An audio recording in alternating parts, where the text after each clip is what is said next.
SIR নিয়ে পার্লামেন্টে কোনো আলোচনা হতে পারে না, কেননা এসআইআর এর দায়িত্ব ভারতের নির্বাচন কমিশনের। নির্বাচন কমিশন সরকারের অধীনে কাজ করে না।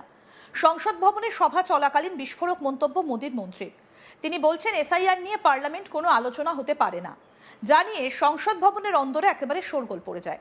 বুধবার এসআইআর ইস্যুতে উত্তপ্ত হয়ে উঠল লোকসভা। সরকার ও বিরোধী পক্ষের তুমুল তর্কের মধ্যেই এসআইআর এর সপক্ষে সুর চড়ালেন কেন্দ্রীয় স্বরাষ্ট্রমন্ত্রী অমিত শাহ। সাফ জানালেন কোনো অবস্থাতেই অবৈধ অনুপ্রবেশকারীদের ভারতে স্থান দেওয়া হবে না, এটাই এনডিএর প্রধান লক্ষ্য।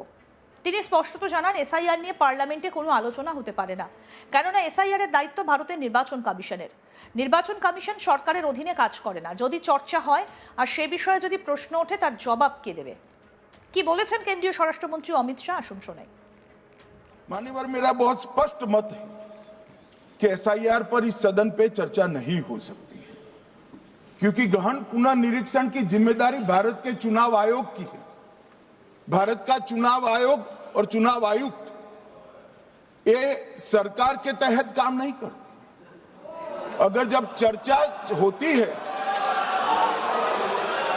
होती है और कुछ सवाल खड़े किए जाएंगे तो इसका जवाब कौन देगा? मान्यवर, जब उन्होंने कहा कि हम चुनाव सुधार पर चर्चा करने के लिए तैयार है, हम तुरंत मान गए और आज चुनाव सुधार पर ही चर्चा हुई। লোকসভায় বিরোধী দলনেতা রাহুল গান্ধী এবং কেন্দ্রীয় স্বরাষ্ট্রমন্ত্রী অমিত শাহ 10ই ডিসেম্বর শাসক বিরোধী শিবিরের এই দুই নেতার মধ্যে হাই ভোল্টেজ ড্রামার সাক্ষী রইল গোটা দেশ। বুধবার দেশের ভোটিং প্রক্রিয়ার সংস্কার এবং স্পেশাল ইন্টেন্সিভ রিভিশন নিয়ে আলোচনা হয়। কার্যত বিরোধীদের দাবি মেনেই এই ইস্যুতে আলোচনায় রাজি হয় শাসক এনডিএ শিবির। এই বিষয়ে বলতে শুরু করেন কেন্দ্রীয় স্বরাষ্ট্রমন্ত্রী অমিত শাহ, কিন্তু এরপরই তাকে মাঝপথে থামিয়ে দিয়ে লোকসভার বিরোধী দলনেতা রাহুল গান্ধী দাবি করেন আপনাকে আগে আমার প্রশ্নের জবাব দিতে হবে। মূলত ভোট চুরি ইস্যুকে হাতিয়ার করে রাহুল প্রশ্ন ছুড়ে দেন কেন্দ্রীয় স্বরাষ্ট্রমন্ত্রীর উদ্দেশ্যে। প্রসঙ্গত হরিয়ানা, মহারাষ্ট্র এবং কর্ণাটকে ভোট চুরির অভিযোগ তুলে 3টে সাংবাদিক বৈঠক করেছিলেন রাহুল গান্ধী। সেই সাংবাদিক বৈঠকগুলো নিয়ে আলোচনার জন্য তিনি চ্যালেঞ্জ ছুড়ে দেন কেন্দ্রীয় স্বরাষ্ট্রমন্ত্রীকে।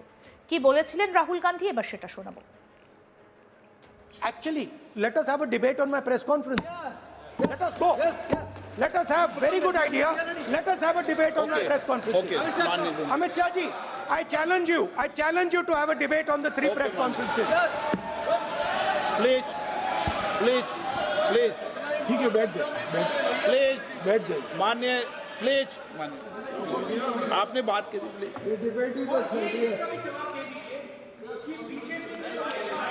उत्तर प्रदेश में और हरियाणा में दोनों चुनाव में वोट कैसे दे रहे हैं? प्लीज ये भी जवाब दे दीजिए। এদিকে এরপরই বলতে উঠে অমিত শাহ বলেন বিধানসভা এবং সংসদে 30 বছর ধরে জিতে আসছি, আমার সংসদীয় রাজনীতিতে দীর্ঘ অভিজ্ঞতা রয়েছে। মাননীয় বিরোধী দলনেতা বলছেন আগে ওনার প্রশ্নের জবাব দিতে হবে, কিন্তু আপনার কথায় সংসদ চলবে না। আমি কখন কি বলবো সেটা আমি ঠিক করব, ওনাকে ধৈর্য রাখতে হবে আমার জবাব শোনার জন্য। ওনার সব প্রশ্নের জবাব এক এক করে আমি দেব, কিন্তু আমি কখন কি বলবো সেটা উনি ঠিক করে দিতে পারেন না, সেটা আমি ঠিক করব, কারণ সেটা আমি বলবো। কি বলেছেন এই বিষয়ে অমিত শাহ, এবার সেটা শুনবো। विपक्ष के नेता ने जो प्रेस कॉन्फ्रेंस में कहा कि मतदाता सूची ठीक नहीं है, इसको सुधार करना चाहिए, तो भाई गहन पुनर्निरीक्षण क्या है, एसआईआर क्या है? मतदाता सूची का सुधार करने की प्रक्रिया है और वो कर रहे हैं तो भी विरोध कर रहे हैं, पुरानी मतदाता सूची कर रहे हैं तो भी विरोध कर रहे हैं। भाई मतदाता सूची पुरानी हो या नहीं, आपका हारना तय है। ये मतदाता सूची से नहीं होता। मान्यवर, उन्होंने कहा अपने लॉजिक के समर्थन में कहा कि भारतीय जनता पार्टी को कभी एंटी इनकम्बेंसी का सामना नहीं करना पड़ता। मान्यवर, एंटी इनकम्बेंसी इनके खिलाफ होती है जो जनहित के विरुद्ध काम करे। ये बात सही है कि भाजपा को एंटी इनकम्बेंसी का फायदा विरोध बहुत कम करना पड़ता है। हमारी सरकारें बार बार चुनकर आती हैं, चाहे राज्य में है या केंद्र में, परंतु ऐसा नहीं है कि हम 2014 के बाद एक भी चुनाव नहीं हारे। छत्तीसगढ़ में 18 में हारे, राजस्थान में 18 में हारे, मध्य प्रदेश में 18 में हारे, कर्नाटक में भी 14 के बाद हारे, तेलंगाना में हम जीत नहीं पाए, चेन्नई में हम जीत नहीं पाए, बंगाल में भी हम हारे। भाई तो तब तो ये मतदाता सूची बहुत अच्छी होती है, टप से नए कपड़े पहनकर आप शपथ ले लेते हो।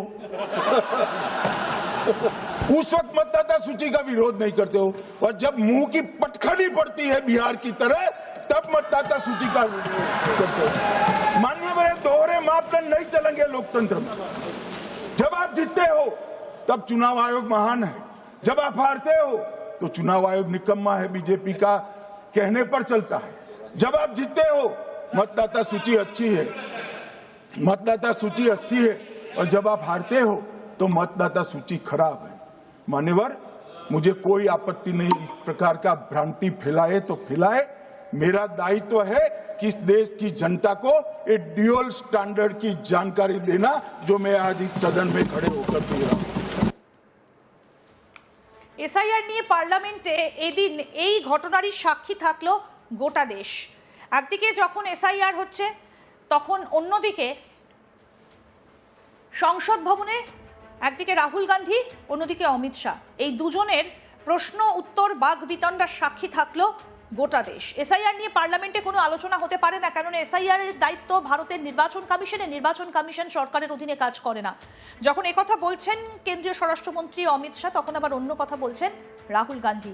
কি বলেছেন কেন্দ্রীয় স্বরাষ্ট্রমন্ত্রী অমিত শাহ? তিনি রীতিমতো যে কথাটা বলছেন যে এসআইআর নিয়ে পার্লামেন্টে কোনো আলোচনা হতে পারে না, যা নিয়ে সংসদ ভবনের অন্দরে একেবারে শোরগোল পড়ে যায়। বুধবার এসআইআর ইস্যুতে উত্তপ্ত হলো লোকসভা, সরকার এবং বিরোধী পক্ষের তুমুল তর্ক বিতর্ক। আর এরই সপক্ষে সুর চড়ালেন কেন্দ্রীয় স্বরাষ্ট্রমন্ত্রী অমিত শাহ। সাফ জানালেন, কোনো অবস্থাতেই অবৈধ অনুপ্রবেশকারীদের ভারতে স্থান দেওয়া হবে না, এটা এনডিএর প্রধান লক্ষ্য। তিনি স্পষ্ট জানান, এসআইআর নিয়ে পার্লামেন্টে কোনো আলোচনা হতে পারে না, কেননা এসআইআর এর দায়িত্ব ভারতের নির্বাচন কমিশনের। নির্বাচন কমিশন সরকারের অধীনে কাজ করে না। যদি চর্চা হয় আর সে বিষয়ে যদি প্রশ্ন ওঠে, তার জবাব কে দেবে? কি বলেছেন অমিত শাহ, আসুন শোনাই। मान्यवर, मेरा बहुत स्पष्ट मत है कि एसआईआर पर इस सदन पे चर्चा नहीं हो सकती है, क्योंकि गहन पुनर्निरीक्षण की जिम्मेदारी भारत के चुनाव आयोग की है। भारत का चुनाव आयोग और चुनाव आयुक्त ये सरकार के तहत काम नहीं करते। अगर जब चर्चा होती है और कुछ सवाल खड़े किए जाएंगे तो इसका जवाब कौन देगा? मान्यवर, जब उन्होंने कहा कि हम चुनाव सुधार पर चर्चा करने के लिए तैयार है, हम तुरंत मान गए और आज चुनाव सुधार पर ही चर्चा हुई। मान्यवर, मेरा बहुत स्पष्ट मत है कि एसआईआर पर इस सदन पे चर्चा नहीं हो सकती है, क्योंकि गहन पुनर्निरीक्षण की जिम्मेदारी भारत के चुनाव आयोग की है। भारत का चुनाव आयोग और चुनाव आयुक्त ये सरकार के तहत काम नहीं करते। আরো আপডেট পেতে দেখতে থাকুন আজ তাক বাংলা। সাবস্ক্রাইব করুন, নোটিফিকেশন পেতে বেল বাটন অপশন প্রেস করুন।